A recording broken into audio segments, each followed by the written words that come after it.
तिला विज्ञान या विषयापासून सुरुवात करतोय चर्चेला. बाकी मग त्या विषयाची रिस्पेक्टिव्ह फॅकल्टी त्यांच्या विषयाचं विश्लेषण तुमच्यासमोर घेऊन येणार आहेत. विज्ञान विषयाचे 15 प्रश्न टोटल 100 पैकी पाहायला मिळतात, ज्यामध्ये फिजिक्सचे 3, केमिस्ट्रीचे 3 आणि बायोचे 9 क्वेश्चन. जर सायन्स बद्दल बोलायचं झालं तर फक्त 2 असे प्रश्न होते जे थोडेसे टफ तुम्हाला वाटू शकतात.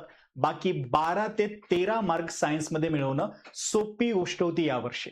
आजच्या 4 ते 5 वर्षातील हा पहिला असा विज्ञानाचा पेपर आहे ज्यामध्ये 12-13 पर्यंत इझिली रीच होता येते, जर पीवायक्यूचं प्रॉपर तुमचं विश्लेषण झालेलं असेल आणि तुम्ही प्रॉपरली नोट्स काढून परीक्षेच्या आधी थोडंसं जरी प्रॉपर रिव्हिजन करून गेलेला असाल तर जास्त वेळ न घालवता सेशनला मी सुरुवात करतोय. चॅनल सबस्क्राईब करायचे, व्हिडिओला लाईक करायचे आणि एक छोटी सूचना, आपल्या रिलायबल स्पर्धा परीक्षा केंद्रामार्फत आपण कंबाईन ग्रुप बी आणि ग्रुप सी साठी Agnipankh batch online batch totally सुरू करत आहोत. प्रिलिम्स आणि मेन्स दोन्हीची इंटिग्रेटेड तयारी करणारी ही बॅच असेल. या बॅचला प्रवेश घेण्यासाठी आपल्याला रिलायबल एसपीके हे ऍप डाउनलोड करायचे आणि इतर काही क्वेरीज असतील, इतर काही डाऊट असतील, हा जो मोबाईल क्रमांक तुम्हाला दिसतोय स्क्रीनवर 8308200440 याच्यावर आपण संपर्क साधू शकता. चला मग आता जास्त वेळ न घालवता सेशनला सुरुवात करतोय. तर माझ्याकडे सध्या जो सेट आहे तो आहे बी, ज्यामध्ये क्वेश्चन नंबर 66 ते 80 नंबर, 66 ते 80 नंबरचा जो प्रश्न आहे, 66 पासून 80 नंबरचे, त्याच्यामध्ये आपल्याला विज्ञानाचे प्रश्न पाहायला मिळतात. चला तर सगळ्यात पहिला प्रश्न 66 नंबरचा साऊंड या टॉपिकवर फिजिक्सचे पहिले 3 प्रश्न. ध्वनी ऊर्जा म्हणजे डॅश डॅश. यांत्रिक ऊर्जेचा कंपन, विद्युत ऊर्जेचा कंपन, चुंबकीय ऊर्जेचा कंपन का वरीलपैकी नाही. आपण नेहमी लक्षात ठेवतो sound is a mechanical wave. यांत्रिक ऊर्जा असते ध्वनी म्हणजे, त्यामुळे याचं उत्तर पर्याय क्रमांक 1 येणार. ध्वनी तयार का होतो? ज्यावेळेस एखादा पदार्थ किंवा एखादा मीडियम मधला सबस्टन्स व्हायब्रेट होतो, त्यामुळे तो कायनेटिक आणि पोटेन्शियल एनर्जी पास ऑन करतो पार्टिकल्सला. त्यामुळे यांत्रिक ऊर्जेचा कंपन पावणारा स्रोत आहे 1 नंबर 66 नंबरच्या प्रश्नाचं अचूक उत्तर असणार. 67 नंबर पुढचा प्रश्न बघा. सत्य की असत्य ते ओळखायचे आपल्याला. 4 विधान आपल्या समोर मांडलेली आहेत आणि त्याच्यामध्ये सत्य असत्य काय काय ते नमूद करायचे. अतिशय सोपा प्रश्न आहे हा. पण विखंडन संमिलन या प्रक्रियांवर प्रश्न येत राहतात, तर विखंडनावर हा प्रश्न आहे. पहिलं, विखंडन अभिक्रियेमध्ये जड युरेनियमचे अणू वापरतात. बरोबर स्टेटमेंट आहे. विखंडनामध्ये युरेनियमचा 235 नंबरचा आयसोटोप यूज केला जातो, ज्याच्यावर न्यूट्रॉनचा मारा करतात आणि त्याचं विखंडन होतं. 2 हलके केंद्रक बनतात, 3 न्यूट्रॉन बाहेर पडत असतात आणि एनर्जी पण प्रचंड प्रमाणात बाहेर पडत असते. तर जड युरेनियम, जड प्लुटोनियमचा वापर होत असतो विखंडनात. दुसरा, विखंडन अभिक्रियेमध्ये खूप ऊर्जा बाहेर पडते. ऑब्व्हियसली ऊर्जा बाहेर पाडण्यासाठीच आपण विखंडन करतोय. विखंडनामध्ये ऊर्जा का बाहेर पडते? कारण वस्तुमानात घट होते. वस्तुमानात घट होते आणि त्या घटीचं रूपांतर ऊर्जेमध्ये होत असतं. आजकाल जेवढ्या पण अणुभट्ट्या जगाच्या पातळीवर काम करतात, सगळ्या विखंडनावर चालत असतात. पुढे, विखंडन अभिक्रियेमध्ये जड अणू विभागतात. बरोबर आहे. जड युरेनियमचं 2 हलक्या म्हणजे बेरियम आणि क्रिप्टॉन या केंद्रकात रूपांतर होतं. चौथं स्टेटमेंट, विखंडन अभिक्रियेमध्ये न्यूट्रॉन्समुळे श्रृंखला अभिक्रिया घडते. बरोबर आहे. बघा, एका युरेनियममधून 3 न्यूट्रॉन बाहेर पडतात. हे 3 न्यूट्रॉन पुढच्या 3 युरेनियमवर आढळतात आणि पुढे हे विखंडन चालू राहतं. ही श्रृंखला अभिक्रिया थांबत नाही. मग याला चेन रिएक्शन म्हणतात.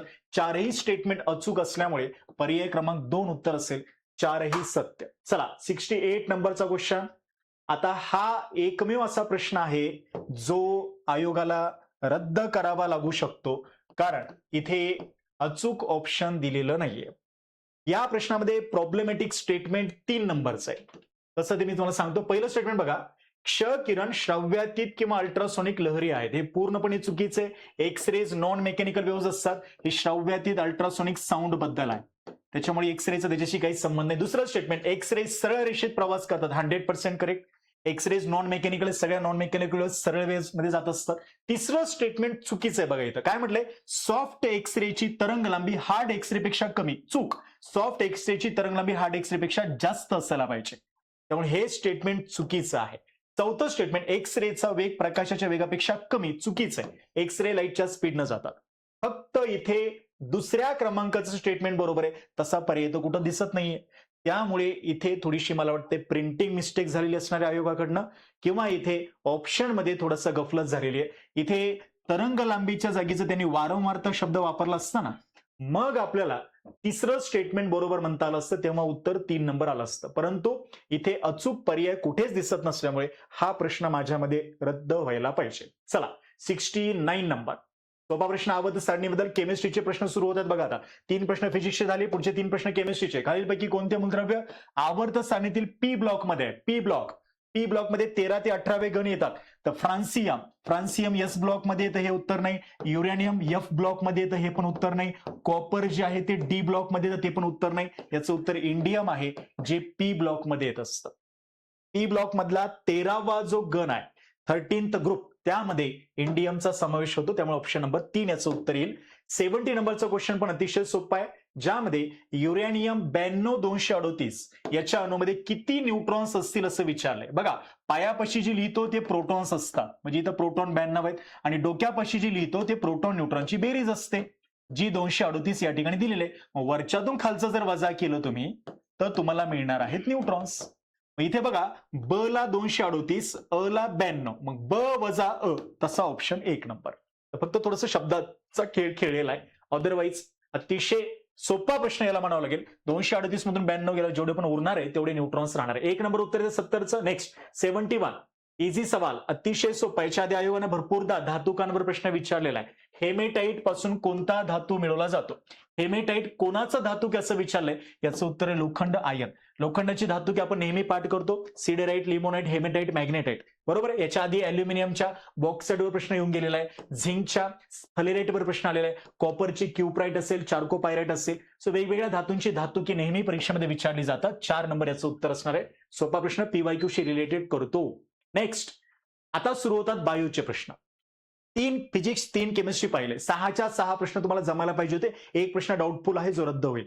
आता 72, 73, 74 हे 3 प्रश्न झुलॉजीचे आहेत, प्राणीशास्त्र आपण ज्याला म्हणतो, प्राण्यांचं वर्गीकरण. येथेच तुम्हाला थोडे 2 टफ क्वेश्चन 15 पैकी पाहायला मिळतात. अदरवाईज सगळं एकदम straight to the walk in the park आहे. बघा, डिप्लोडोकस जे आहे, हा कोणत्या सब ऑर्डरशी संबंधित आहे? आता हा प्रश्न कधीच कोणत्या आजपर्यंतच्या पीवायक्यूशी डायरेक्ट रिलेट करत नाही. One of the new question याला म्हणावं लागेल.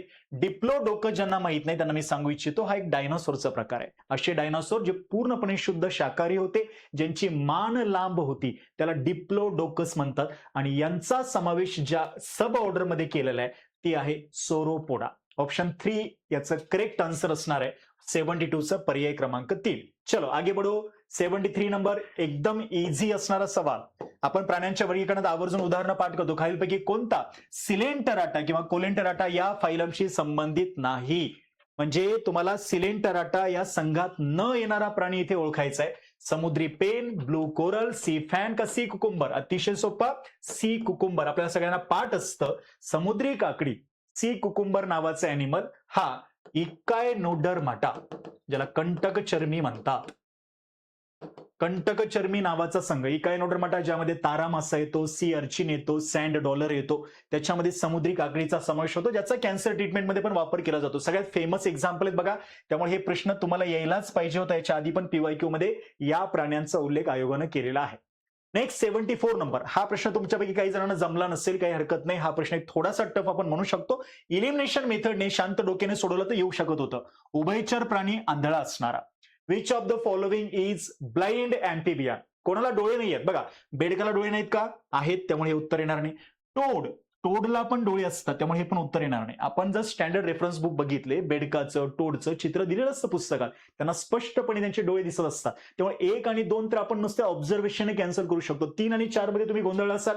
4 नंबर पण याचं उत्तर येणार नाही. सॅलॅमेंडरचं पण चित्र प्रत्येक पुस्तकात दिलेलं असतं. सॅलॅमेंडरला शेपूट असतं. शेपूट असणारं उभयचर ज्याला म्हणतात टेल्ड अँफिबियन, त्यामुळे हे याचं उत्तर असणार नाही. याला डोळे असतात, सरड्यासारखा तो दिसत असतो. सिसिलियन जे आहे हे याचं उत्तर आहे. सिसिलियन जमिनीखाली राहतो, जमिनीखाली पूर्णपणे वास्तव करतो, पाण्याखाली राहतो. त्यामुळे उत्क्रांती होत त्याचं शरीर असं बनलंय, त्याला डोळ्याची गरजच पडत नाही, कारण तो पूर्णपणे अंडरग्राऊंड राहत असतो. त्याच्यामुळे त्याला डोळे राहत नाही, त्या डोळ्यावर त्वचा असते. त्यामुळे सिसिलियन याचं उत्तर येणार. नेक्स्ट 75 नंबर, लिंबूवर्गीय कॅन्कर रोग कोणत्या जंतूमुळे होतो?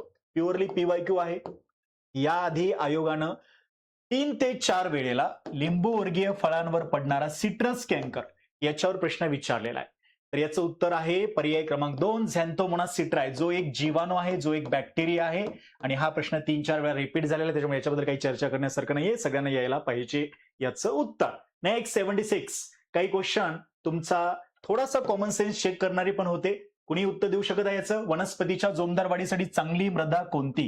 याचं अचूक उत्तर पर्याय क्रमांक 3 असेल लोमी सॉइल. लोमी सॉइल जी असते अशी माती ज्याच्यामध्ये सँड, सिल्ट आणि क्ले यांचं प्रपोर्शन आयडियल प्रमाणात असतं. या मातीमध्ये जास्त पाणी जरी झालं तर याची ड्रेनेज कॅपॅसिटी खूप चांगली आहे.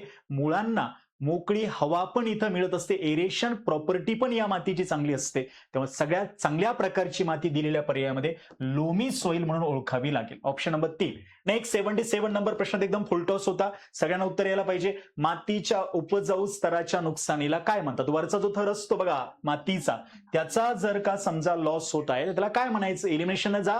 अगदी सोपा प्रश्न आहे. मृदाजनन तर उत्तर येणार नाही. पेडोजेनेसिस. पेडोजेनेसिस म्हणजे तर माती तयार होणे.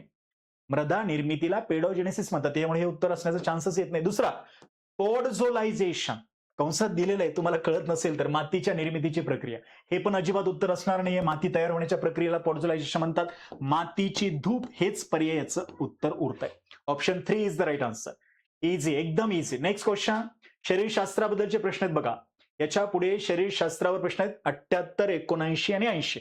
त्याच्यामध्ये माणसाच्या शरीरामध्ये पाण्याच्या संतुलनाचे नियंत्रण, रक्तातील क्षारांच्या प्रमाणाचे नियंत्रण, रक्ताच्या सामूचे नियंत्रण, टाकाऊ पदार्थांचे आणि अतिरिक्त क्षारांचे शरीराबाहेर उत्सर्जन, ही कार्य कोण करतं? याचं उत्तर आहे आपली किडनी, मूत्रपिंड. 4 ते 5 हिंट प्रश्नामध्ये दिलेल्या आहेत. टाकाऊ पदार्थाला शरीराच्या बाहेर टाकणार, शरीरामध्ये जास्तीचे क्षार शरीराच्या बाहेर टाकणार, पाण्याचं प्रमाण नियंत्रित ठेवणं, सगळे किडनीचे काम आहे.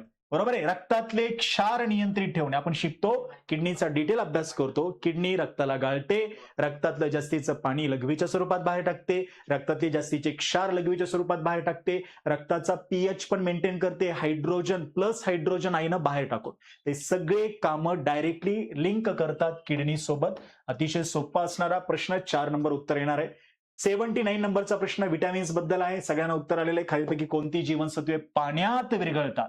पाण्यात विरघळणारी जीवनसत्वे 2 आहेत, बी कॉम्प्लेक्स अँड सी. ब संयुक्त आणि क. उरलेले 4 अ, ड, इ, के मेदात विरघळत असतात. तर हा क्वेश्चन आपल्या सगळ्यांना आलेला आहे. 3 नंबर याचं उत्तर असणार. लास्ट क्वेश्चन जो आहे, शेवटचा प्रश्न, इथे काही जण कन्फ्युज झालेले आहेत, परंतु थोडंसं कॉमन सेन्स आणि थोडंसं जर तुम्ही नीट व्यवस्थित स्टेटमेंट वाचाल तर तुम्ही या प्रश्नाला सोडू शकता, कारण खाली कॉम्बिनेशन दिलेले आहे. या 4 पैकी 1-2 तर गोष्टी माहित असतातच आपल्याला.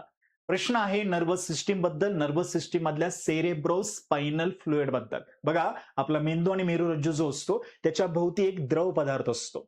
त्या द्रव पदार्थाला सेरेब्रोस्पाइनल फ्लुइड, सीएसएफ म्हणजेच प्रमस्तिष्क मेरू द्रव असं नाव दिलं जातं. त्याच्या संदर्भात हे वाक्य आहे. पहिलं स्टेटमेंट, मेंदूला ऑक्सिजन पुरवण्याचं ते माध्यम आहे.